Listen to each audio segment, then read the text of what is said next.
നമസ്കാരം, വെട്ടൻ ന്യൂസ് ക്യാപ്സൂളിലേക്ക് സ്വാഗതം. പവൻ ഗോൾ തിരൂർ. പ്രമുഖ സാഹിത്യകാരൻ സി രാധാകൃഷ്ണൻ കേന്ദ്ര സാഹിത്യ അക്കാദമി വിശിഷ്ടാംഗത്വം രാജിവെച്ചു. അക്കാദമിയിലെ രാഷ്ട്രീയ ഇടപെടലും ഫെസ്റ്റിവൽ കേന്ദ്രമന്ത്രി ഉദ്ഘാടനം ചെയ്തതിലും പ്രതിഷേധിച്ചാണ് രാജി. അക്കാദമി സെക്രട്ടറിക്കാണ് രാജിക്കത്തയച്ചത്. ഇതൊരു പുതിയ സാഹചര്യമൊന്നുമല്ല, പതുക്കെ ഉണ്ടായി വന്ന ഒരു സാഹചര്യമാണ്. കഴിഞ്ഞ തവണ അക്കാഡമിയിൽ 5 കൊല്ലം കൂടുമ്പോഴാണ് ഒരു സമിതി മാറുക, ഭരണസമിതി. അപ്പോൾ 5 കൊല്ലം മുമ്പുള്ള 5 കൊല്ലത്തിലാണ് ഞങ്ങൾ ഇരുന്നത്. ആ കാലത്ത് തന്നെ ഈ ഭരണകക്ഷി ഇതിനകത്ത് എങ്ങനെയെങ്കിലും കൈയിട്ട് വാരി അവരുടെ ഇഷ്ടം നടപ്പിലാക്കാനുള്ള ശ്രമം തുടങ്ങിയിരുന്നു.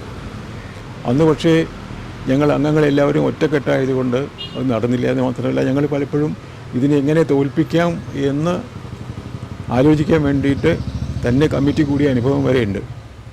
പിന്നീടുണ്ടായ 5 കൊല്ലക്കാലത്ത് എന്താണ്ടായത് എനിക്കറിയില്ല. ഇപ്പോൾ നോക്കുമ്പോൾ അക്കാഡമിയിലെ വലിയൊരു വിഭാഗം ആളുകളും ഒരു സംഭവങ്ങളും ഒക്കെ ഇതിന് അനുകൂലമായ അവസ്ഥയിലായി പോയിട്ടുണ്ട് എന്ന് തോന്നുകയാണ്. ഇത്തവണ ഫെസ്റ്റിവൽ ഉദ്ഘാടനം ചെയ്തത് നമ്മുടെ മന്ത്രിയാണ്, സാംസ്കാരിക വകുപ്പ് മന്ത്രിയാണ്. അതിന് ചരിത്രത്തിൽ ഇന്ന് വരെ അക്കാഡമിയുടെ ഒരു കാര്യത്തിലും എന്തെങ്കിലും ചെയ്യാനായിട്ട് ഭരിക്കുന്ന കക്ഷിയുടെ ആരും വരുന്ന പതിവില്ല, ഒരു രാഷ്ട്രീയക്കാരനും വരുന്ന പതിവുമില്ല. അപ്പോൾ ഒരു കക്ഷി എന്നതിലേറെ ഒരു രാഷ്ട്രീയ ഇടപെടൽ എന്നുള്ള നിലയ്ക്കാണ് ഞാനിതിനെ കാണുന്നത്. എനിക്കിപ്പോൾ ഒരു കക്ഷിയോടും വിരോധമോ അല്ലെങ്കിൽ പ്രത്യേക സ്നേഹമൊന്നുമില്ല.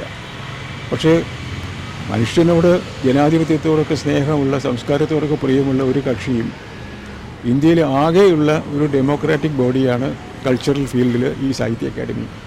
സംഗീതനാടക അക്കാദമി, ലളിതകല അക്കാദമി, ഇത് 2 അക്കാദമികൾ, അത് രണ്ടും അഡ്ഹോക്ക് അക്കാദമികളായിട്ട് മാറി നോമിനേഷനിലാണ് നടന്നു പോണത്. അതിന് രണ്ടിനും ഇതേ ഭരണഘടന ഉണ്ടായിരുന്നതാണ്. അപ്പോൾ ഭരിക്കുന്നവർ വിചാരിച്ചാൽ ഈ ഭരണഘടന തള്ളിയിട്ട് അവിടെയും അതുപോലെ ഒരു അഡ്ഹോക്ക് ഭരണം ഉണ്ടാക്കാൻ കഴിയും. അങ്ങനെ വരുമ്പോൾ ഇന്ത്യയിലുള്ള ഏക സാംസ്കാരിക സ്ഥാപനം ഡെമോക്രസി നഷ്ടപ്പെട്ടു പോയി, പഴയ ഇതിൻ്റെയൊക്കെ രൂപത്തിലായി തീരുകയും ചെയ്യും. പിന്നെ എഴുത്തുകാർക്ക് അതുകൊണ്ട് വലിയ പ്രയോജനമൊന്നും ഉണ്ടാകാനുള്ള ഒരു സാധ്യതയും ഞാൻ കാണാനില്ല. അങ്ങനെ നോക്കുമ്പോൾ എന്താ ചെയ്യേണ്ടതെന്ന് ആലോചിച്ചപ്പോൾ ഇത് എല്ലാവരുടെയും മുമ്പിൽ കൊണ്ടുവരാനുള്ളൊരു മാർഗം പറയാതെ വയ്യ എന്ന് വന്നപ്പോഴാണ് ഞാൻ എൻ്റെ ഈ എമിനൻ്റ് മെമ്പർഷിപ്പ് രാജിവെക്കാൻ തീരുമാനിച്ച് കത്ത് എഴുതി അയച്ചത്. ഇത്രയാണ് എൻ്റെ കഥ. അതിനെതിരെയാണ് എൻ്റെ പ്രതിഷേധം. രാഷ്ട്രീയം നമുക്ക് ജീവിതത്തിൽ ആവശ്യമാണ്, പക്ഷേ നമ്മുടെ സ്ഥാപനങ്ങളിൽ കോടതി, അതുപോലെ ഈ സാഹിത്യപരമായ സാംസ്കാരികമായ സ്ഥാപനങ്ങൾ, ധർമ്മസ്ഥാപനങ്ങൾ, ഇവിടെയൊക്കെ ഈ രാഷ്ട്രീയം കടന്നു കയറി എങ്ങനെ ഇരിക്കും? നമ്മൾ ഒരു സാമാന്യ ബോധമുള്ള ഒരു പൗരനാണെങ്കിൽ നമ്മൾ ഇതിനെ ചെറുക്കേണ്ടത് ആവശ്യമാണ്.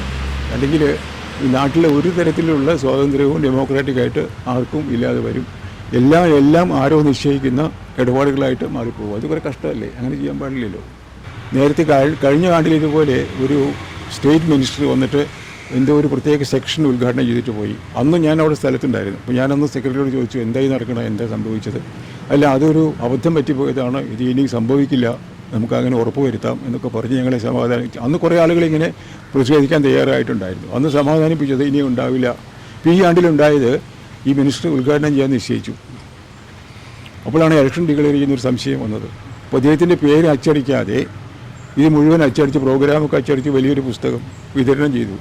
എന്നിട്ട് ഈ ഇലക്ഷൻ എന്ന ഡിക്ലെയർ ചെയ്യാൻ പോകണമെന്ന് കാത്തിരുന്നു. അത് കഴിഞ്ഞിട്ട് ഇത് കഴിഞ്ഞിട്ട് ഡിക്ലറേഷൻ വരുള്ളൂ എന്ന് ഉറപ്പായപ്പോൾ ഇദ്ദേഹത്തിന് വേണ്ടി പ്രത്യേകിച്ചൊരു ക്ഷണക്കത്തുണ്ടാക്കി അടിച്ചടിച്ച് വിതരണം ചെയ്യുകയാണ്. ഇത്രയൊക്കെ ഒഴിച്ചുകൂടാനാവാത്ത എന്തൊരു സാന്നിധ്യമാണ് അക്കാദമിയെ സംബന്ധിച്ച് ഒരു വെറും ഭരണാധികാരിക്ക്. അദ്ദേഹം എഴുത്തുകാരനൊന്നും അല്ല, ഒരാളാണ്. ഇത് മനസ്സിലാവുന്നില്ല. പക്ഷെ അത് ചോദിച്ചിട്ട് ആരും മറുപടിയും പറയണില്ല. അപ്പോൾ അതുകൊണ്ട് ഇനി നാട്ടുകാരോട് ചോദിക്കാം എന്ന് വിചാരിച്ചിട്ടാണ് ഞാൻ ഈ രാഷ്ട്രീയ ഇടപെടൽ ഒരു സാംസ്കാരിക സ്ഥാപനത്തിനും പാടില്ല. ശരിക്കും പറഞ്ഞാൽ നമ്മളതിനെ കേരളത്തിൽ ചെയ്യുന്നതൊക്കെ തെറ്റാണ്. നമ്മൾ ഈ അക്കാദമിക്ക് ഇൻഡിപെൻഡൻ്റ് ആയിട്ടൊരു ഭരണഘടന ഉണ്ടാക്കി സാഹിത്യകാരന്മാരെ, എഴുത്തുകാരെ ഭരിക്കാൻ അനുവദിക്കുകയാണ് വേണ്ടത്. അല്ലാണ്ട് ഗവൺമെൻറ് ഒരു പ്രസിഡൻറ്റിനെ അപ്പോയിൻറ്റ് ചെയ്തു, വൈസ് പ്രസിഡൻറ്റിനെ അപ്പോയിൻറ്റ് ചെയ്തു, കമ്മിറ്റിയെ അപ്പോയിൻറ്റ് ചെയ്തു, കുറച്ച് പേര് തിരഞ്ഞെടുത്തു, അങ്ങനെയല്ല അത് ചെയ്യേണ്ടത്. അത് പക്ഷേ വേറൊരു കാര്യം ഏതോ കാലം തൊട്ട് നടന്നു പോകുന്നതാണ്. ഒരു കാര്യമുള്ളത്, ഇപ്പോൾ അങ്ങനെയാണെങ്കിൽ തന്നെയും അത് ഭരിക്കുന്നവർക്ക് ഒരു സാമാന്യ ധാർമ്മിക ബോധം ഉണ്ടെങ്കിലേ, കുറ്റിപ്പുഴ കൃഷ്ണപിള്ളയെ പോലുള്ള ആളുകളോ എസ് കുപ്പിഞ്ഞാരിയെ പോലുള്ള ആൾക്കാരോ ഉറൂബിനെ പോലുള്ള ആൾക്കാരോ ഒക്കെ ആയിരുന്നെങ്കിൽ അവർക്ക് എന്താണ് തങ്ങൾ ചെയ്യുന്നതെന്ന കാര്യത്തെക്കുറിച്ച് നല്ല ബോധ്യം ഉണ്ടായിരുന്ന ആളുകളാണ്. അങ്ങനെയുള്ള ആൾക്കാരാണെങ്കിൽ പിന്നെയും പോട്ടേന്ന് വിചാരിക്കാം. ഇത് അതുമല്ല, അതിൽ കുറഞ്ഞ ആളുകൾ ഇങ്ങനെ ഇതിൻ്റെ ഭരണാധികാരികളായിട്ട് വരികയും ചെയ്യുക, കൈകടത്താനപ്പുറത്ത് രാഷ്ട്രീയക്കാർ നിൽക്കുകയും ചെയ്യുക എന്ന് പറഞ്ഞാൽ പിന്നെ സാംസ്കാരികമായ ഒരു നീതി നടപ്പിലാക്കാൻ അവിടെ സാധ്യമല്ല എന്നർത്ഥം. ഇത് വലിയ അപകടം പിടിച്ചൊരു കാര്യമാണ്. അത് ഇപ്പോൾ ഇവിടെ നടക്കുന്ന കാര്യങ്ങൾ പലതും അവിടെയും നടക്കാൻ തുടങ്ങും. എന്ത് തെറ്റായാലും ശരിയായാലും നല്ലതായാലും ചീത്തയ്ക്കായാലും നമ്മുടെ അക്കാഡമിയിൽ അവാർഡ് കിട്ടുന്ന പലരും ആരൊക്കെയോ വിളിച്ച് പറഞ്ഞിട്ട് അവാർഡ് കിട്ടുന്ന ആൾക്കാരാണെന്നുള്ളൊരു സംശയമില്ല കാര്യത്തിന്. അപ്പോൾ അർഹതപ്പെട്ട ആർക്കോ കിട്ടാതെ പോകുന്നുള്ളതിനും സംശയമില്ല. പക്ഷേ അവിടെ ഇരിക്കുന്ന ആളുകൾ, മുകളിലിരിക്കുന്ന ആൾക്കാർ കുറച്ചും കൂടിയൊക്കെ ബോധമുള്ള ആൾക്കാരായതുകൊണ്ട് മുഴുവൻ അങ്ങനെ ആയിട്ടില്ല. മറ്റൊരു ഇത് മുഴുവൻ അങ്ങനെ ആകാൻ പോവുകയാണ്. കാരണം ഈ ഒരു വെള്ളപ്പൊക്കമാണേ. എല്ലാം ഞങ്ങൾ അധികാരികളാണെന്ന് പറയുമ്പോൾ പിന്നെ അവർക്കൊന്നും അങ്ങോട്ട് മുന്നോട്ട് നോക്കാനൊന്നും ഇല്ലല്ലോ. അങ്ങനെ വരുമ്പോൾ എന്നേക്കുമായിട്ട് ഇതിൻ്റെ എല്ലാ സ്വാതന്ത്ര്യവും നഷ്ടപ്പെട്ടു പോകുന്ന ഒരവസ്ഥയിലാണ്.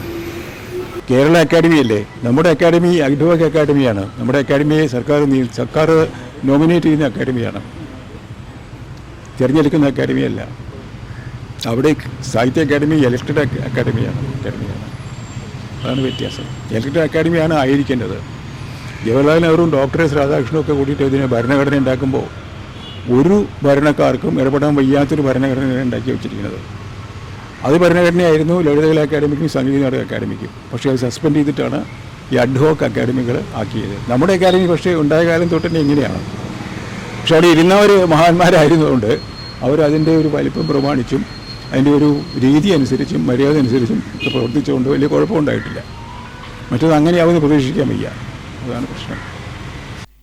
ജനാധിപത്യപരമായ സ്വയംഭരണ അവകാശമുള്ള ചുരുക്കം സ്ഥാപനങ്ങളിലൊന്നായ സാഹിത്യ അക്കാദമിയിൽ രാഷ്ട്രീയ ഇടപെടൽ നടക്കുന്നതിൽ പ്രതിഷേധിച്ചാണ് തന്റെ രാജിയെന്ന് സി രാധാകൃഷ്ണൻ പറഞ്ഞു. അക്കാദമിയുടെ ചരിത്രത്തിൽ ആദ്യമാണ് ഒരു മന്ത്രി ഫെസ്റ്റിവൽ ഉദ്ഘാടനം ചെയ്തത്. ഭരിക്കുന്നവർ വിചാരിച്ചാൽ ഭരണഘടനയും തള്ളിയിടാനാകുമെന്നും രാഷ്ട്രീയ ഇടപെടൽ സാംസ്കാരിക സ്ഥാപനങ്ങളിൽ പാടില്ലെന്നും അദ്ദേഹം കൂട്ടിച്ചേർത്തു. Byte C Radhakrishnan. താനൊരു പ്രത്യേക രാഷ്ട്രീയ പാർട്ടിക്കും എതിരല്ലെന്നും അക്കാദമിയുടെ സ്വതന്ത്രമായ പദവിയെ ഇല്ലാതാക്കുന്ന സംസ്കാര ഭരണത്തിന്റെ രാഷ്ട്രീയവൽക്കരണത്തിനെതിരെയാണ് തന്റെ പ്രതിഷേധമെന്നും രാഷ്ട്രത്തിലെ ഏറ്റവും അവസാനത്തെ ജനാധിപത്യപരമായ സ്വയംഭരണ സ്ഥാപനത്തിന്റെ ശവസംസ്കാരത്തിന് തനിക്ക് നിശബ്ദ സാക്ഷിയാകാൻ കഴിയില്ലെന്നും അദ്ദേഹം അക്കാദമി സെക്രട്ടറിക്ക് അയച്ച കത്തിൽ പറയുന്നു. വെട്ടം ന്യൂസ്, തിരൂർ.